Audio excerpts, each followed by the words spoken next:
नमस्ते देवी गायत्री सावित्री त्रिपदेक्षरे अजरे अमरे माता त्राहि मां भवसागरात्।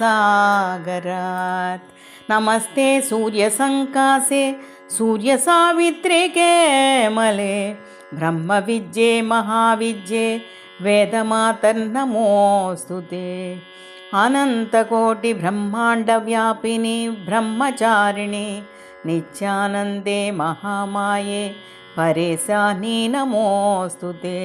त्वं ब्रह्मा त्वं हरिः साक्षात् रुद्रस्त्वमिन्द्रदेवता मित्रस्त्वं वरुणस्त्वं च त्वमग्निरश्विनौ भगः।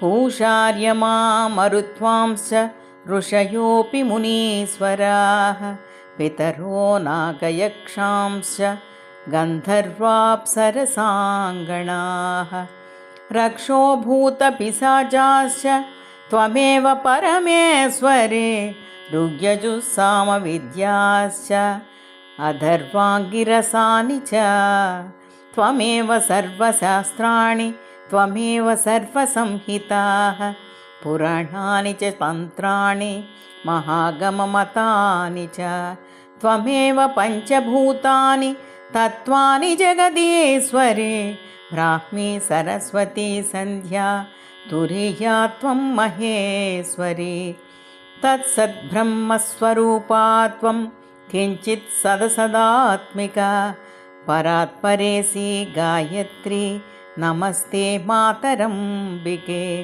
चन्द्रकलात्मिके नित्ये कालरात्रिस्वधेश्वरे स्वाहाकारेऽग्निवक्त्रे त्वां नमामि जगदीश्वरी।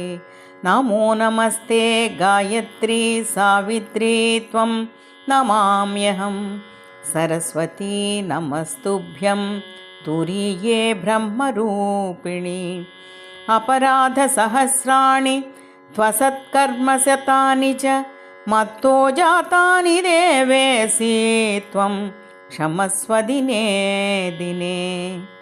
इति श्रीमद्वसिष्ठसंहितायां श्रीगायत्री स्तोत्रम्।